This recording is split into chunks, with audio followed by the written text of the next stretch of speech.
if they play Vladimir, then they will most likely not ban it here. They'll ban the Nidalee instead. Yeah, ban the Nidalee, force that Vladimir ban. And They in don't fact, do it, it's though. Kindred. Looks like Cloud9 Challenger are okay playing against this Vladimir. I bet you High knows Nivea. I bet he'll play it Yeah. into it if it happens. Very experienced mid laner. Been playing in the LCS for 3 years, is it now?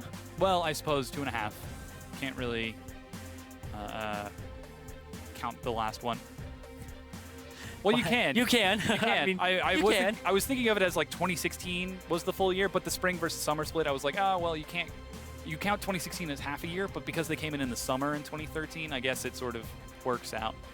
Yeah, that's true. But interesting, the Aurelia first pick for Enix. Yeah, a little bit strange because the Vladimir could go over. Aurelia was a champion that Enix had actually last match, and they first picked it alongside a Karma. And if there's anything I know about Elimination, it's that he likes Karma. Yeah. He played it last time, not last game, but last week. Pretty much every time he could. Insert a Elimination GIF here. Yeah. If he locks it in. And Karma support was something that he was kind of saying, you know, it's really good, it works, it's fantastic. And then he's back now, right as it's coming into the meta, as well as Zyra. And we've been seeing kind of a criminally low amount of Zyra in Challenger. Yeah. Whoa, hey, whoa. It's not lemons, though. Okay. Not lemons. All right. All right, so Karma locked in, probably going to High in the mid lane. I don't think we're going to see High take Braum, but that puts Lemon on Braum, a little bit safer. Yep, still a good champion for him. Yeah. The Karma, though, going over to High means that they've most likely already picked their mid laner. They could be a tank top Karma. I mean, I've seen crazier things. Yeah. But it's most likely going to that mid lane for High, which means that Vladimir is free for the taking. You don't have to rush that for Enix unless you're scared of them picking it up for balls. Yeah, you can see Poppers is waiting as Shorter Race insta-locked that Graves. We can assume Aurelia is going top to RF Legendary, and that Graves is going to Shorter Race. So far, everyone has been picking for themselves. This Vlad would be for Poppers if you were to lock it in. He's got 9 seconds left to do it. And see if it happens. I don't know if he'll lock in the Vlad here. He might lock in a priority AD carry. Oh, the Morgana is locked in. Black Shield, higher priority than that Vladimir. Cloud9 Challenger, we'll see if they take it 4 balls or if he decides to go back to something a little more standard in the top lane. Or if he decides to break him back old school, go for the Rumble, go for the Darius. Oof. Yeah. Go back to the Rumble, which we haven't seen too much of at all. We did see him for a little bit where he looked like he was going to be an S-tier pick. Yeah. Especially with some of the changes that he went through, just very minor ones, but they still ended up being like the minion and stuff like that, like Flame Spitter Dominion damage being increased. Yeah, 20 seconds left for Cloud9 Challengers. So far, this has been a very interesting pick, specifically because of the lack of Vladimir. And in fact, he's going to be taking Trundle in the top lane. So Cloud9 Challenger holding on to counterpick 480 carries for Altec. And Elise is locked in for contracts as well. So contracts on Elise, we've seen him on this champion before back in Challenger. Very aggressive on it. He's also aggressive on things like back when there was a Mundo in the jungle. He would pull that out and be very aggressive on it. The knows the Cinder limits Hulk of it. regen. Yeah, and especially against a non-CC jungler. But picking Elise into Morgana is always a little bit risky, just because of the fact that the Black Shield can really shut down your engage. However, when it does land, you've got Karma to follow it up. You've got Braum, you've got Trundle. There's a lot of crowd control on Cloud9. Yeah, there's a decent amount of crowd control. The Braum is definitely going to help out as well. I think that you round out this composition on Cloud9 Challenger side with an AD carry that has a little bit of range / wave clear. I think that like Caitlyn would be a really good pickup here for Caitlyn Braum bot lane. I think that you could still pick up Jhin. Yeah, it looks like the Vladimir is going to be locked in at the last second for Or Poppers. Twitch. Talk about yeah. range. Talk about range. And wave clear when you've got the ultimate as well. So that's going to be Vladimir locked in for Poppers OP. That Morgana is going to body drop in the bottom lane. It might body drop in the bot lane too. We'll have to see. Yeah. But this is a combination that Twitch, people talked about it where they're like, oh, Twitch is a counterpick to Lucian. It's not exactly a counterpick. The laning phase is passable. He's still abused by Lucian a little bit, but the laning phase is passable, and that's fantastic because most of Twitch's matchups are not passable. Yeah. And that's why people don't play him. But when you reach mid-game, your range is so much more superior that you become a counterpick to him later on. So it's not for the lane phase, it's for the late game team fights that you end up picking this Twitch. And this is the sort of thing that we know Cloud9 is good at, getting the flanks, getting the picks, getting the team fights that allow them to transition into objectives and play across the map more effectively. Yeah, and I'm interested to see how this ends up going for them against a Vladimir, because Vladimir, we've seen he's very potent in power, but sometimes he doesn't get off the ground and you're able to shut the game down. And we saw a 21-minute victory from Cloud9 last game.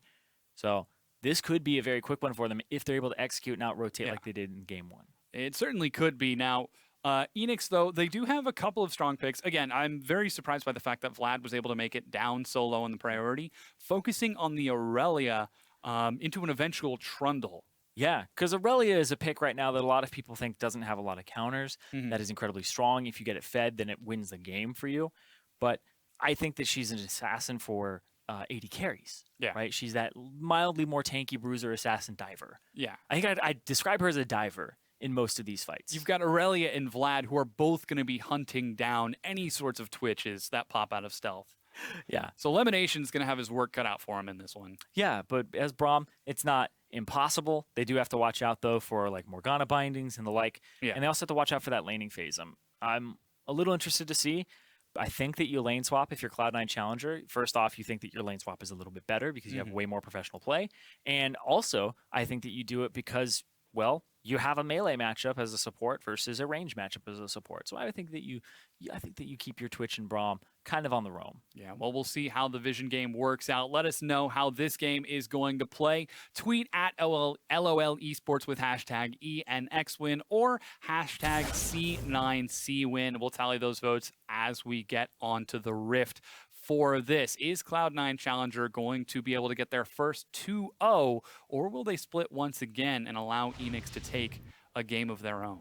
Yeah, Enix, though, they desperately want that win. Like I was saying with Apex, though, you don't want to start off week 3 0-4. You don't even want to start it off 1-3. It ends up being a very hard, a very big deficit to try and come back from. And it's very demoralizing. Yeah, it really is difficult. We already saw Apex Pride taking their first win of Cloud9 Challenger.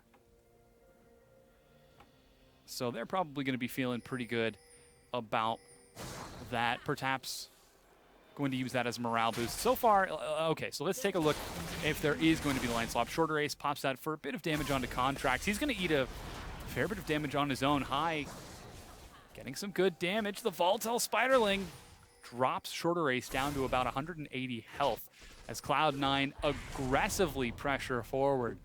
Enix currently have got Impactful and Body Drop on that bottom side of the map, and it looks like Alltech and Lemonation are going to be doing the same thing as they're already on that side. Could be going for a late invade here. Yeah, it could be the late invade. I definitely assume that the teams are going to invade each other because they think it's a lane swap. It always seems to happen. But it could be a face check. You do have to watch out, though. Body Drop leveled his W versus a Braum. Yeah, not exactly a happy. Yeah, I think that if Lemonation was standing in that bush and able to actually get his passive off, then it could be pretty GG. Yeah, for now, it looks like everyone is going to just farm it out in those standard lanes. 2 versus 2. And 2 minutes in, Lemonation and Alltech kite it forward, get a good tag onto Impactful. Exhaust used preemptively, but Body Drop eats a stun. Heal is used. Oh, the poison is ticking, but Body Drop should be able to heal through it with his potions. Oof. Yeah, and that's the thing, is this matchup, I was talking about it's a range matchup. Well, when he takes W level 1, you really don't have anything as Morgana damage-wise. It's very low damage. It does more based on how low the person is, but it's still not that great of an ability. It's to shove the wave, and it got completely abused there. So Cloud9 Challenger pretty much win that lane off of Lemonation landing his passive and then the stack up there. They got the exhaust and the flash from Body Drop as well as the heal from Impact, and they use no summoners themselves. Yeah, very favorable trade for Cloud9 Challenger. A little bit of what we expected from the more experienced players. As Shorter Ace, he's going to be starting off with his red buff here. Elimination has got vision, could look for something a bit greedy as he walks forward to bully Shorter Ace out. Yeah, he does have to watch out though. Body drop over the wall. Ooh, Binding will catch Elimination, but he's already got his Unbreakable to soak a bit of that damage. Yeah, and Shorter Ace is able to get there. Meanwhile, High comes to help him out. Popper's OP takes some damage. It takes a lot of damage there. Yeah. He basically got shoved out of lane completely. He's gonna have to recover off of the minions. It's super risky to stay though. After eating that last one there, he can't really go up. And that minion wave is actually pushing towards High, so the good manipulation there of that wave for the mid laner of C9. Yeah, so 3.5 minutes in. Cloud9 already going very aggressive with Elimination and High, the old tag team brought back here in the challenger scene. As Contracts invades now into Shorter Ace's jungle. Balls continues to put pressure on that top side of the map.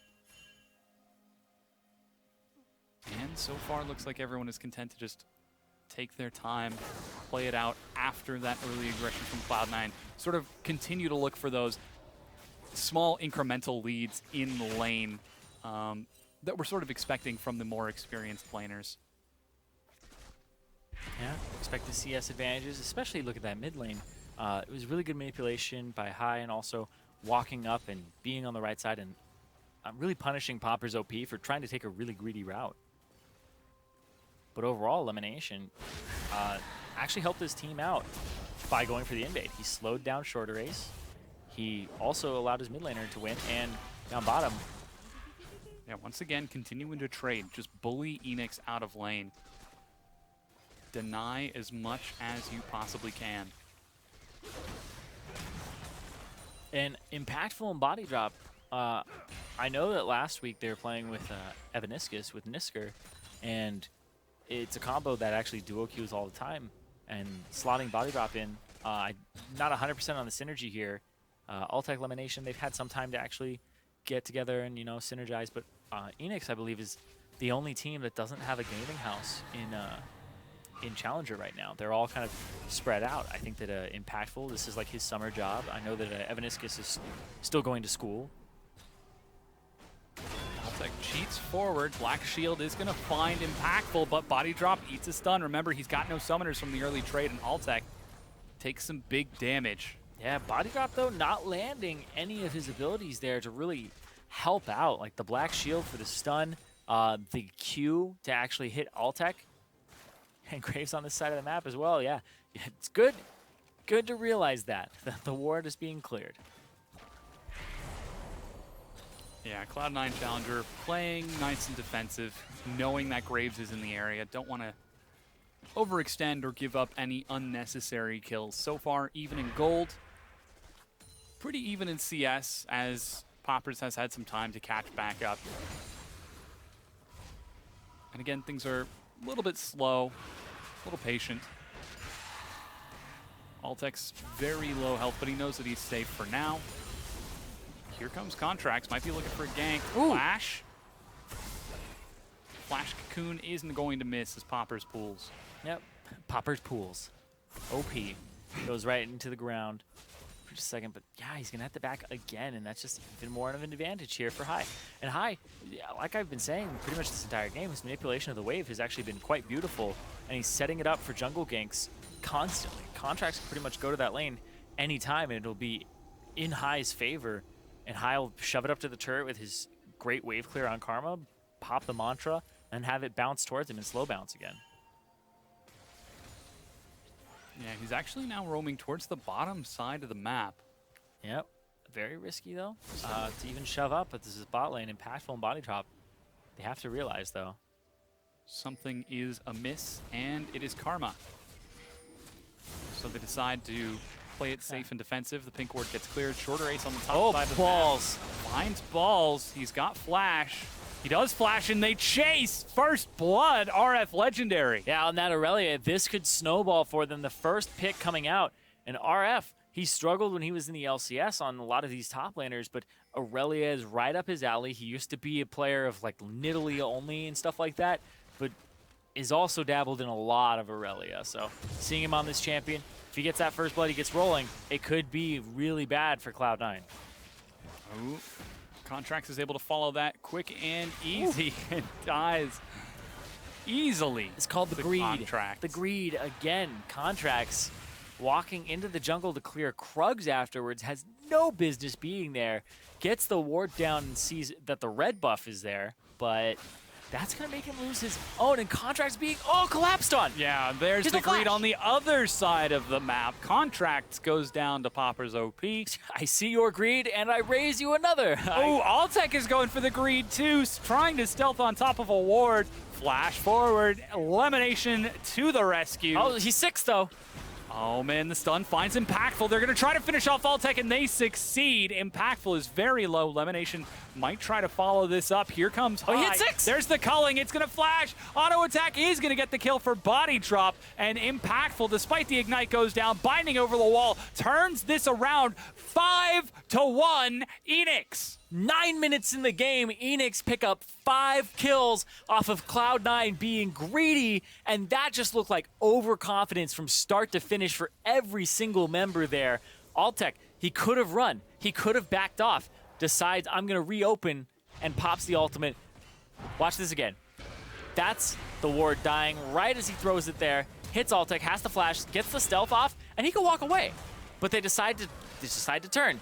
Hits Impactful, Exhaust comes down, Exhaust used onto Body Drop, and then Impactful says I can go forward, gets it, turns, hits him, but because of that kill, the experience got level 6 for Impactful, who then leveled up his ultimate to whittle him down and get that kill. If that first kill had not gone over, that second kill would have not gone over because of the experience.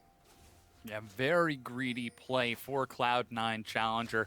Perhaps looking for another 22-minute win, but this time it looks like it's going to be a little bit more difficult, considering that 4-kill deficit, 1,500 gold.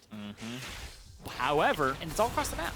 Yeah, Earthdrake is now being attempted by Cloud9 Challenger. Looks like Enix are going to collapse, and in fact, they might try to turn this into a fight. Seems like they want to back away. Don't take any chances. Yeah. Every member of Cloud9 Challenger has died once. It's synergy right there. Yeah. Across the board, 1 in the death column for every single person. But that means that it's not really there's a lane that's ahead and all the other ones are feeding. It's like, no, everybody is behind in these matchups. So now it becomes all about teamwork to try and get back to even, get back to power neutral, because everyone's behind.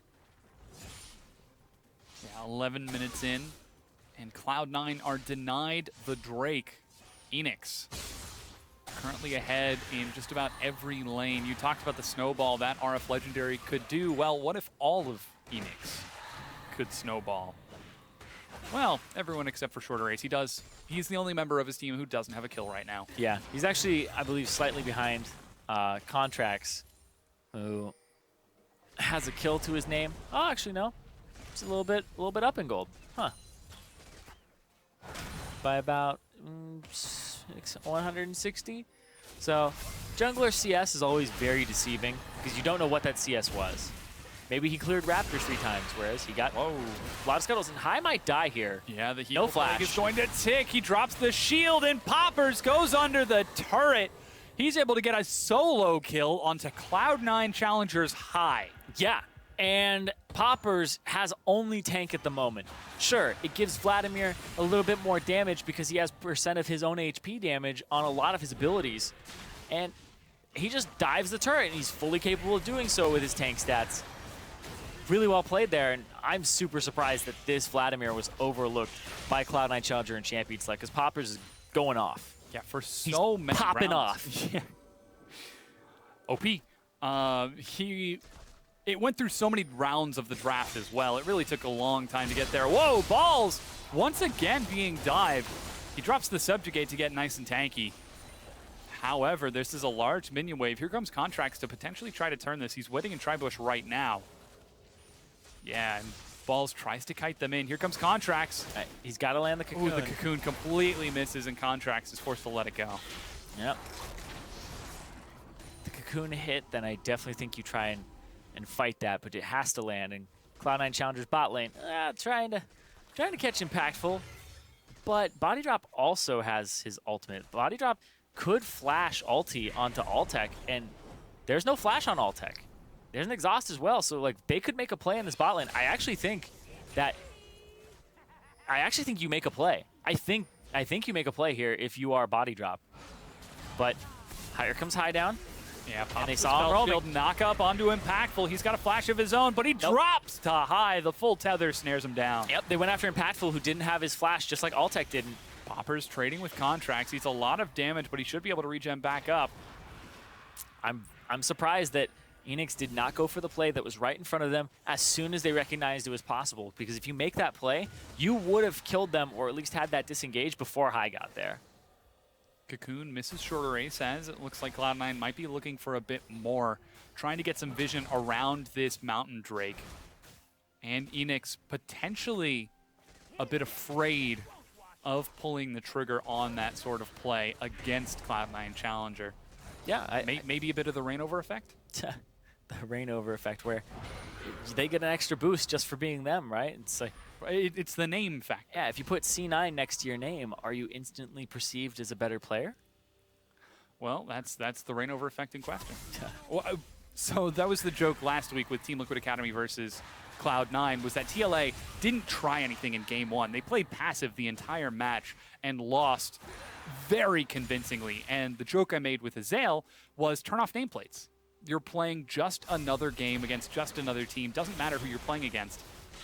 And immediately in the next game, they played like a different team and were able to take a win. So you've got to wonder if Enix maybe could take a cue from that. Maybe they turned the nameplates off. Exactly. Maybe they listened to you. Shift K. Well, that's not true. It's no longer the default Shift K anymore. I'm actually not sure why. Because how often do you Is there a K in nameplates? K? No, I have no idea why it was, but the original default key binding was Shift K to turn on and off nameplates. Huh.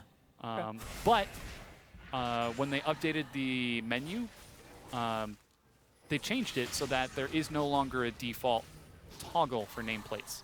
You have to set your own custom toggle. It's mostly because people would. I mean, if you're trying to spell a word that starts with K and you want to capitalize it, Shift K would. Oh, K. What? Can you come gank my lane? K. Yeah. Oh. Boone finds RF Legendary. Looks like shorter ace is just a bit too slow. RF Legendary goes down. He's going to try to kill Contracts. Walking into melee range of Graves, not the best idea, but Balls continues to chase. Still, 1-for-1 trade, though, overall. The kill going over, but we'll see what happens here. Altec looking for a surprise. Ooh, they hop forward. Black Shield is going to soak the knockup and the stun. Oh! Binding will find Altec. I don't think they can follow it up. No culling, though. Yeah, I still think that's a slightly late exhaust, slightly late ultimate there from Body Drop. He takes a lot of damage, and it's a scenario that could have been turned around. And here comes High roaming down, and he's there first. As the Karma, you're going to get there faster. You have the shield that gives you the movement speed. And now Poppers is also in the area, but he's not showing himself just yet. He's got to come down. He's on that ward. Yeah, waiting in that tribush. Little afraid to fully commit to it. Shorter ace going for the greed once again. Scene of the crime. Oh, no. Back at the scene of the crime. There's a glitch in the Matrix. Ah, man, deja vu. Oh, Altec eats a binding. Lemonation drops a shield. Not going to use the Unbreakable just yet as the turret drops with 1 minion left. Cloud9 Challenger take the first of the game. And after that bad start, we're seeing it again. Yeah, and flag RF, from though. High. RF Woo. collapses. Quick kill, Poppers OP. 3-0. Super squishy there. You saw that. As soon as the Trinity Force came out, RF Legendary immediately starts roaming. I assume he's going to go Yomu's Ghostblade next, and he's going to try to jump on Twitch, and he's going to try to jump onto High. And it might actually be the Black Cleaver. Yeah. We'll see. They're chasing on the Poppers right now. He's got a flash, but dodges the Winter's Bite with a quick pull. Yeah, that's the ability you need to dodge there. Otherwise, everything else is kind of irrelevant. Yeah, that Mountain Drake still untouched since Cloud9 Challenger's earlier attempt to secure it.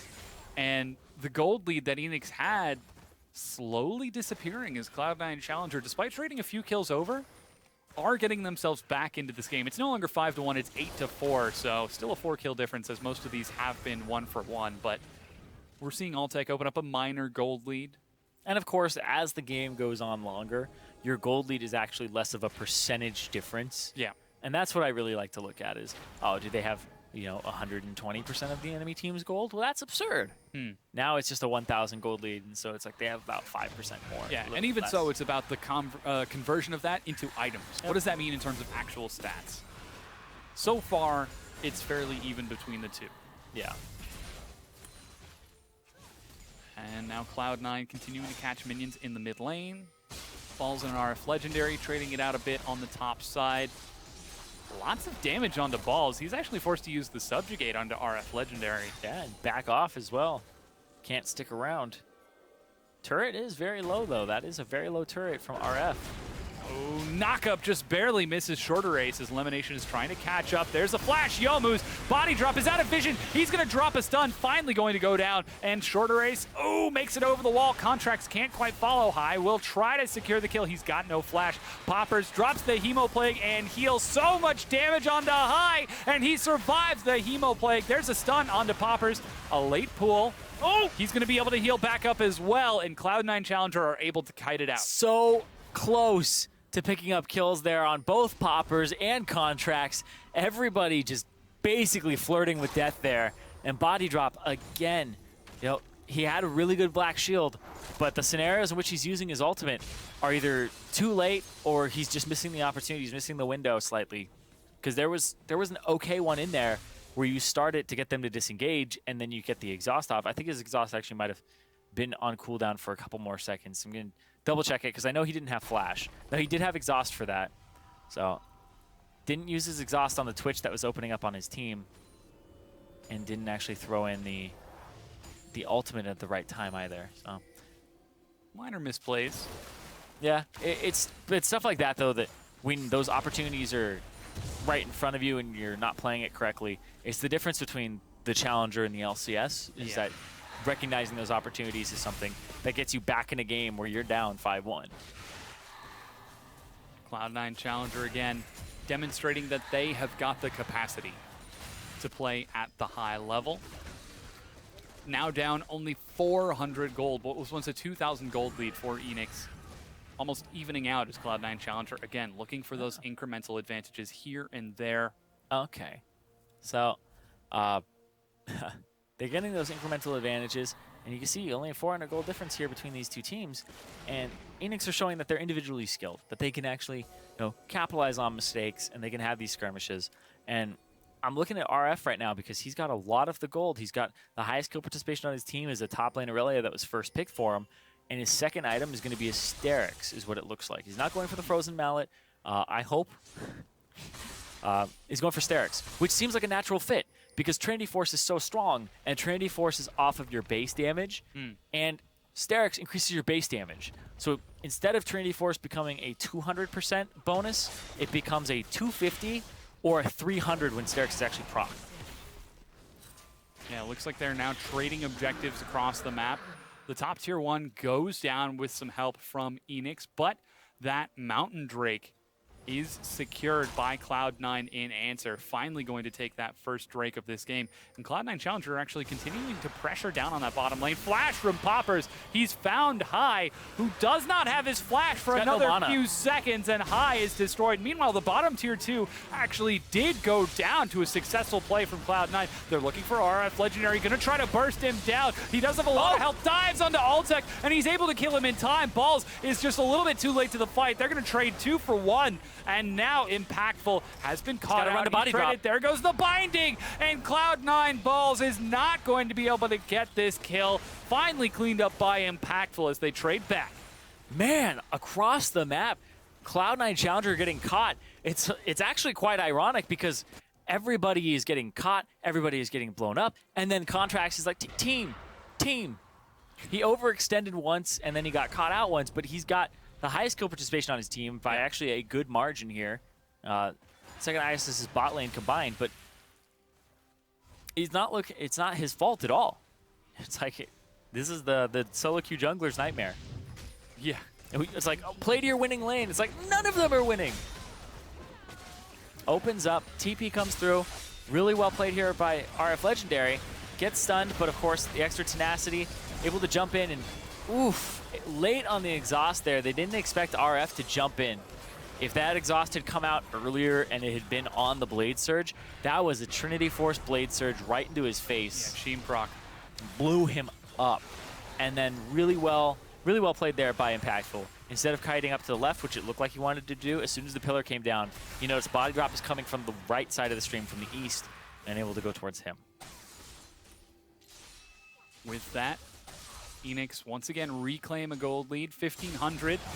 As they continue to pressure those advantages, the Sterix has been finished for RF Legendary. Continues to try trading it out with Balls, who's now completed his Titanic Hydra. Yep, very close to completing his Frozen Heart as well, which is a great item to have against the Aurelia, because she's pretty much all auto attack based. Against you, against your AD carry, she's everything. Yeah. She just rushes them and rolls her face on the keyboard from left to right. And then back. And sometimes right to left. Yeah. Alrighty, 24 minutes in. Now fighting over Vision on this side of the map. Contracts again, playing nice and safe. He's completed his Rylai's and doesn't have the Smite Stone, so he's not going to be quite too great. Now it looks like Poppers is going to take some damage. An early pool has been used. High chases forward. In fact, a late Ghost from Poppers too. Yeah, it wasn't even an ultimate from Altec either, so he still has that available for the team fight. If it comes out, RF a little bit late on the collapse here. That's a huge Hemo Plague, but the Tier 1 turret already goes down, and despite the slow and damage from Poppers, there's no follow-up. In Cloud9, again, they're just playing the map so well that they're able to neutralize any lead that Enix had. Yeah, everybody had a lead in their lanes for Enix, and yet when you look at the turret count, it's 4-1 in favor of Cloud9. But the kills... Finding finds high, and wow! Different story there. The kills going over to Enix pretty much every time. The pick, the binding, regardless of what it is, Enix are being able to pick these up. Next step is actually getting an advantage afterwards. Oh, Contracts picked off 1v5. Enix send 5 members and secure a quick kill. With it, they're able to take another Tier 1 in answer. Meanwhile, Balls is shoving up down the mid lane. There are some late recalls coming out of Eanix. And in fact, Balls could be able to drop down this Tier 2 turret. Altec is on his way as well. And they're going to be able to get the Tier 2 before Eanix can respond. But they're caught as here comes Poppers OP looking to flank and collapse. Flash, he's got the Rylai slow. There's no escape for Altec anymore. He's just outside the Hemoblade pool, but he finally drops to the pool of blood. And Balls is going to be the one who escapes with his life. So fast. The Vladimir with the extra movement speed. When he uses his Q when it's fully charged, he actually gets a burst of bonus movement speed. So he gets to chase you. When he pulls, I believe it also gives him bonus movement speed for the duration of it. So can't run away from him, especially with the Rylai's. Yeah. So difficult to escape from that Vladimir. 6-0-1. Poppers OP is huge right now on that Vlad. An enormous bounty on him. If Cloud9 could get that, it would help very much. But with the mid-tier 2 down and the bottom tier 2 dropped, Cloud9 Challenger still ahead in turrets 5-2. As right now, Mountain Drake is about to spawn in 50 seconds. Not a lot of vision on that side of the map, though. Enix do still have some deep wards from when they they pushed on that side just a few minutes ago. Could use that to try to collapse. Yep. It's about playing the map right now. And Cloud9 are demonstrating that they can do that. Well, they are the more experienced team. But, yeah. The experience doesn't seem to be in favor of these brawls, though. Their composition really needs to make it to that late game, but they're up against a Vladimir, and they're up against a Fed Lucian at the moment. So the Aurelia as well is just going to be a really big deal. And Altec destroys Impactful. Poppers OP gets zoned out of the fight. And despite RF Legendary getting deep into the back line, he just doesn't have any follow-up. He drops another kill to Altec. Knock up onto body drop. That's 3 members dead. Poppers already used his pool. Now he finally is going to drop it. Gets deep into the enemy lines, but goes down. And Cloud9 Challenger win a huge fight. Yeah, this is actually going to give them a gigantic gold lead as they run straight towards the Baron. Shorter Ace, it's pretty much on his shoulders. There's some low members here, but I don't think it's enough for him to actually pick it up. He'll have to actually make a make a hero play. They'll stop damage on this. That's already the pillar, though, and they're just going to throw damage onto him, try to pick up shorter ace ahead of time. Yeah, High is finally going to be able to catch up. He flashes over the wall, but drops to Contracts. Almost. If he was able to actually get off a Q, an R, and maybe an auto, and then smite, it may have been in range. The 1400 and bursting it down. Smite's about 800 right now, so. I like how you just were like, if he were to get a Q, an R, an auto, a smite, well, yeah, he was maybe a W. Well, if you'll toss a kitchen sink in there. Well, what he was going for was the Q, R, and then the smite. Yeah. And that's, I don't blame him for going for that, but this is actually insane. Altec opens up with his Youmuu's Ghostblade on. I believe he had completed Infinity Edge by this point, and that was what really made him want to jump in. Was that plus the Runan's Hurricane gave, oh wait, no, it was not completed just yet. He had the components of it, but that plus the Runan's Hurricane and the Youmuuu was just a huge burst in the effective gold that he had. And his combat stats were just off the charts there. He did a phenomenal job of finding the right angle, lining them up, lining up priority targets, because he pretty much got the dream opening there as Twitch. Yeah, that's double Mountain Drake now picked up by Cloud9 Challenger. They've still got the Baron buff for another 2.5 minutes or so, possibly even 3. And with this, there's only one Tier 2 turret left standing for Enix. This could easily be a few inhibitors if Cloud9 Challenger play the map properly. And this is a play that they are well accustomed to. I believe it was only last split when this very similar lineup was the most effective Baron team in all of the LCS. Yeah, 3 members from it a while ago. And, no, still having those Baron calls be very aggressive after they win a fight, so they're able to capitalize very quickly. But here we go, trying to break the base. Yeah, High eats a binding. RF Legendary takes a stun and is punished just a bit. Cannon Minion gets a shield to soak some of the damage here as they're trying to whittle it down, finally able to drop down that Cannon Minion, but the waves will keep coming. That Baron buff is still up for another 2 minutes now. Yep, Baron buff helping a lot, especially with the wave clear that we're seeing coming out, because it's pretty low, and if they walk up, they'll get punished for it. Popper's OP trying to get to that back line. Yeah, shorter ace is going to knock away some of the damage. Altec is in the back. There's a knockout from Lemonation. No one's able to touch Altec just yet. RF Legendary dashes in, but he's going to drop to High at Altec. Popper's OP will die to Lemonation, who gets a kill of his own. Currently 2 members dead. A lot of the wave clear missing. They've still got the Baron buff for Cloud9 Challenger. Altec gonna try to sneak forward. Let's see if he will be spotted by anything. Yeah, he's finally gonna pull the minion wave. They can try to end the game right here. Cloud9 Challenger have got double out Mountain Drake. They shred through these Nexus turrets. There's a culling, but it's just not enough. The minions and Baron buff combined are able to shred through the 2 Nexus turrets. They flash forward aggressively, but the Nexus is undefended. Another set of kills for Altec. 5, 3, and 7, and Cloud9 Challenger take their first 2-0 and tie it up with kills in Eanix. Cloud9 Challenger 2-0. It was looking so good for Enix in the early game. It looked like they were going to have a snowball that starts, the Aurelia's getting going, right? Then that team fight in the mid lane, which really propelled Cloud9 back into the game. And then right from there, I believe it only took them about 3 more minutes to end the game. They end with Baron buff pretty much coming off of them at that point. So props to Altec, props to the C9 squad for that point onward, because before that, it was really messy. Yeah, and again, this is the Cloud9 Challenger similar team where when they take the Baron, they know how to end the game. Yes, that is a very, very definitive trait of Cloud9, is whenever they were able to get the Baron, they were able to get themselves back in the game and get themselves ahead. And they knew that the Baron was kind of a blessing, that you have to use it during that time. You just have to get everything you can with it. And they did that. You saw that a lot of teams in that situation, 29 minutes in, probably would have backed off because they're like, oh, Graves is up there. Their 80 carries up too. We can take our time. We can relax. It was like, nope. Not Cloud9. Go in the game. I got something to do today. Let's go. Cloud9 relax. I don't believe it, but we've actually got a few replays for you. Here is Cloud9's rough start to the match. Really, they tried, but it just didn't quite work. Yeah, and at that point, you kind of have to cut your losses. Went over this before where, you know, you don't have to fight it. If you do, then, well, the first kill goes over. Impactful hits 6 off of it. And yeah, they decided to stop kiting towards high, because if they had kept backing up and Enix had been aggressive, then high would have been able to reinforce. And then RF comes in and picks up high. So it's a 3 for 0 because all of the Enix members, you know, they make it out of there relatively untouched. But this is a great turnaround. Yeah, this is 27 minutes in. Altec unloads. Well, that's the best ultimate he can hope for. Through Vladimir and through Lucian, and then RF tries to dive, and he can't kill high.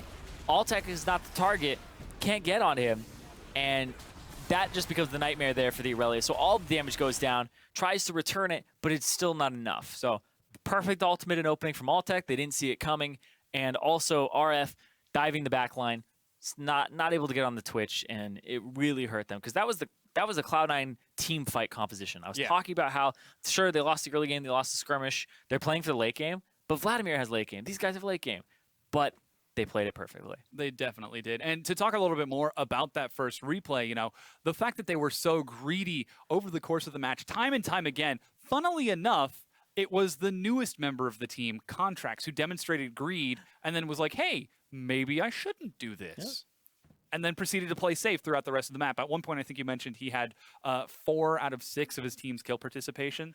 Yeah. So again, just showing this new lineup, despite the fact that Rush only left a few days ago, they're already comfortable playing with Contracts. He's demonstrating he can keep pace with the LCS level players. I think the Contracts is a very talented player. I think that he's got a lot of potential. Still very young, right? He's only eligible to play in the LCS, I believe, next split. So wasn't able to play in this one if he had been picked up by any teams. So next split is where I'm looking for him to shine. But right now, he's with Cloud9, who are 3-1 right now. Yeah. With a win and a tie. Probably feels pretty good. Now, on the other side, Enix, they've still got a lot of their work cut out for them. That's their second 0-2.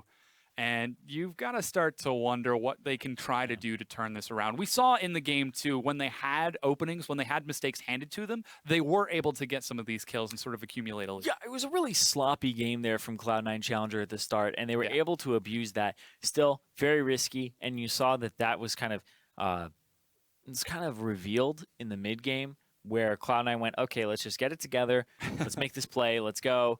And they just shredded through them, and you saw how quickly it turned around, right? It's a slow build-up from Enix. And at one point, it's 4-1 in turrets, not in their favor. Yeah. So increased their macro game strategy.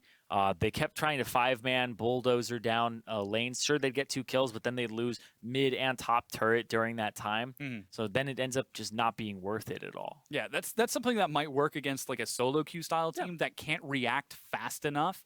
But they're playing against someone like High, who has been the head of Cloud9 for such a long time. But there's still one more game coming your way. We're gonna we'll be previewing Nova versus Dream Team when we come back. Stay with us. Yeah, we get Tom back. Yeah, Tom and Dom. Optimus Tom, the Tom Dom. It's Dom time. Contracts being collapsed on. Yeah, there's the greed on the other side of the map. Here comes High. He hit 6. There's the culling. It's going to flash. Auto attack is going to get the kill for body drop. And impactful, despite the ignite goes down, binding over the wall, turns this around. He does have a lot of health, dives onto Altec, and he's able to kill him in time. Balls is just a little bit too late to the fight. They're going to trade 2 for 1. And now Impactful has been caught out. Body drop. There goes the binding. And Cloud9 Balls is not going to be able to get this kill. Oh, Altec destroys Impactful. Poppers OP gets zoned out of the fight. There's a knockout from Lemonation. No one's able to touch Altec just yet. RF Legendary dashes in, but he's going to drop to High at Altec. Poppers OP will die to Lemonation. Cloud9 Challenger take their first 2-0.